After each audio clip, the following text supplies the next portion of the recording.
Bonjour à tous. Aujourd'hui, j'ai le plaisir d'accueillir avec nous Jalal, directeur principal à la gestion privée 1859 à la Banque nationale. Merci d'avoir accepté l'invitation, Jalal. Merci pour l'invitation, Joe. Aujourd'hui, le but de la rencontre ou de la discussion, c'est de pouvoir expliquer un petit peu mieux les services et l'offre à la gestion privée 1859.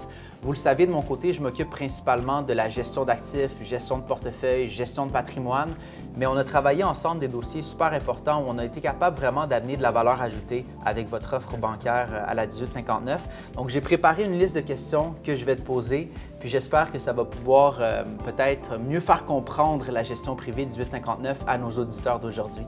Donc, Jalal, avant de débuter, parle-moi un peu de ton parcours puis comment tu as fait pour atterrir dans ce rôle de directeur principal.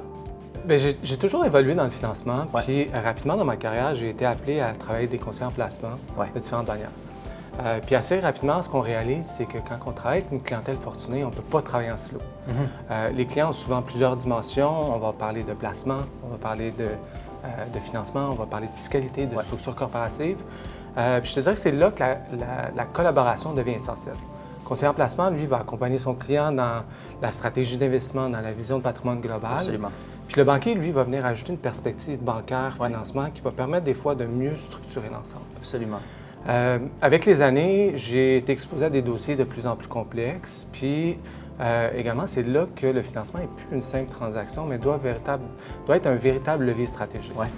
Il faut être capable d'adapter, il faut être capable de structurer, il faut être capable d'intégrer le financement dans une vision globale du client. Puis je te dirais que c'est ça la force de la gestion privée 1859 aujourd'hui, c'est d'être capable de travailler en tandem avec les collaborateurs autour de la table, puis d'être capable de proposer des solutions qui sont adaptées à la réalité de notre clientèle.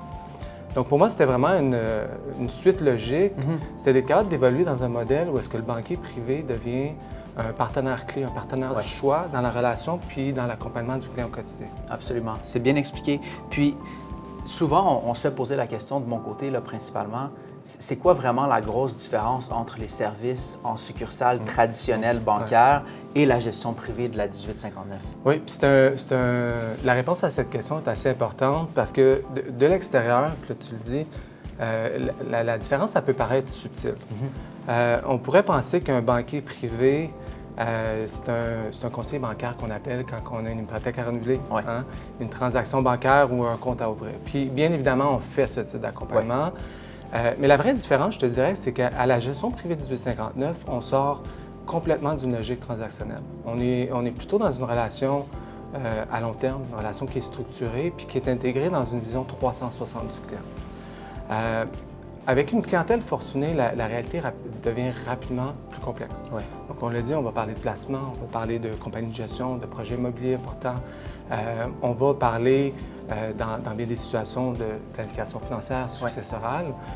Donc, je te dirais que c'est là que le point de contact unique avec le client devient important parce qu'il a besoin de savoir qu'il fait affaire à quelqu'un qui connaît sa réalité, son portrait global, puis qui est capable de l'accompagner dans le temps. Donc, notre rôle, je te dirais, c'est pas simplement d'exécuter une transaction ou une demande bancaire, c'est vraiment de comprendre ce que le client cherche à accomplir, d'être capable d'anticiper les enjeux, puis de proposer des solutions là, qui font du sens dans son contexte. En termes simples, j'aime souvent dire qu'on doit être créatif. C'est sûr qu'on doit demeurer rigoureux, mais il faut être capable de voir plus loin que la transaction immédiate. Excellent. Merci, Jalal. Puis, moi, quand j'ai commencé à te référer certains dossiers, j'ai quand même rapidement compris qu'il y avait différents niveaux de banquiers privés chez Gestion privée 1859. Comment vous faites pour déterminer quel client va être vers quel type de niveau de banquier? Puis c'est un élément important de notre modèle. On comprend rapidement que quand on accompagne une clientèle fortunée pour être en mesure de bien la servir, il faut que la structure soit adaptée à la réalité et à la complexité de tous les clients. Absolument. Puis comme on le sait, tous les clients n'ont pas les mêmes besoins au même moment. Un client peut avoir des besoins d'accompagnement au niveau bancaire, donc un niveau de service supérieur.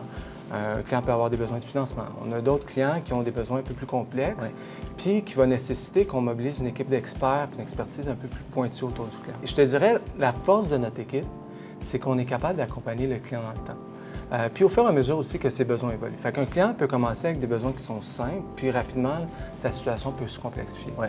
Il peut y avoir une vente d'entreprise, Ouais. il peut y avoir le besoin de créer une société de gestion, un projet immobilier important ou une planification successorale. Ouais. Je dirais que la force, puis la vraie valeur ajoutée de notre modèle, c'est qu'on est capable d'ajuster ou d'adapter le niveau d'accompagnement du client, puis sans le sortir de l'écosystème. Je comprends. Puis pour nos partenaires comme toi, Joe, ben, c'est un atout tout aussi précieux, bien évidemment.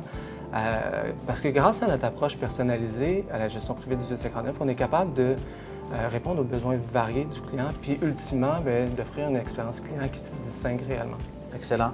Puis, les différents types de produits ou de solutions là, que vous pouvez offrir, on pense souvent à la carte de crédit World Elite 1859, des financements plus complexes. C'est quoi les grandes lignes des produits qui se différencient de la succursale ou d'un service de banking traditionnel, là, disons?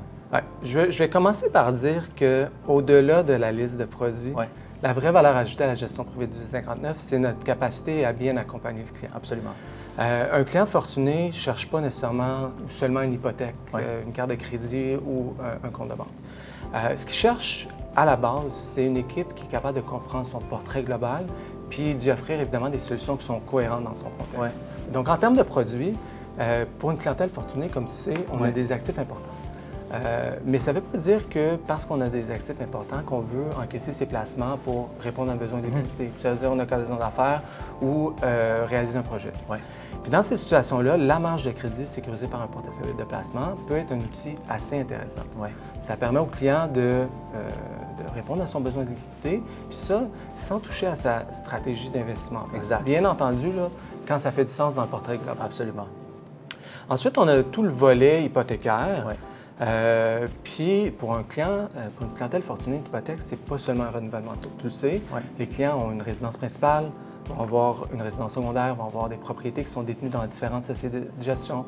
Dans bien des cas, on va avoir un projet de construction, de rénovation majeure. Et c'est là que c'est important, que notre rôle vise à comprendre ce que le client cherche à accomplir, puis pas simplement à proposer un taux. Absolument. Ensuite de ça, on a tout le volet de la gestion bancaire et commerciale au quotidien. On le dit, nos clients, souvent, vont avoir des compagnies de gestion, vont avoir des fiducies. On a, dans bien des cas, des revenus qui vont provenir de différentes sources. Donc, il y a toute une réalité personnelle, commerciale à considérer. Je dirais que la vraie valeur ajoutée chez nous, c'est qu'on est capable de faire le lien entre toutes ces dimensions-là. Tu l'as dit tantôt, carte de crédit, bien évidemment, on offre des cartes de crédit haut de gamme. On va offrir un service de conciergerie. On va offrir aussi plusieurs privilèges qui sont intégrés dans notre offre de service. Puis tout ça, dans le but de rehausser l'expérience du client au quotidien. Donc, pour les gens qui nous écoutent aujourd'hui, Jalal, l'offre de service puis la valeur ajoutée, on la voit, elle est là, elle est présente. Mais c'est quoi les critères d'admissibilité pour pouvoir se qualifier chez vous? La gestion privée 1859 s'adresse à une clientèle qui va présenter un actif important ou une situation financière un peu plus complexe. Par contre, ce qui est important de commencer par dire, c'est que les critères ne sont pas là pour créer une barrière artificielle. Ils servent plutôt à s'assurer que la complexité du client, puis le client bénéficie vraiment de la valeur ajoutée du modèle. Donc, la gestion privée, c'est pas seulement une version luxueuse, si on peut dire, des services bancaires traditionnels. C'est vraiment un mode d'accompagnement qui va mobiliser une équipe d'experts, qui va offrir plus de personnalisation puis une meilleure coordination autour du client. Donc, pour que le modèle soit pertinent, il faut évidemment que la situation du client le justifie. Par exemple, puis on l'a dit, un client qui a des actifs importants, qui va avoir une société de gestion, des projets immobiliers importants, besoin de planification financière, successorale, des besoins philanthropiques, c'est vraiment le genre de client qui va bénéficier de notre approche. À l'inverse, pour des clients qui ont des besoins plus simples ou purement transactionnels, il y a bien évidemment des canaux à la Banque nationale qui vont être en mesure de bien accompagner le client. Fait que pour revenir à ta question, l'objectif ici, ce n'est pas de qualifier le client basé sur un chiffre, mais notre rôle, c'est de comprendre si sa situation, si la complexité de son profil, si ses besoins, ses objectifs, puis son potentiel d'évolution justifie une relation avec la gestion privée. Puis quand c'est le cas, Joe, tu le sais, la valeur peut être énorme pour le client. Absolument. Parce qu'on est capable de bâtir une relation long terme. On est capable d'anticiper les enjeux, puis d'assurer une meilleure coordination autour du client. Oui, c'est vraiment bien expliqué. Puis l'autre question que je me posais en terminant, Jalal, c'est quoi les avantages principaux de faire affaire avec un seul point de contact, donc un seul banquier privé pour s'occuper de tout son volet transactionnel? Oui, puis c'est probablement un des éléments les plus importants de la discussion aujourd'hui.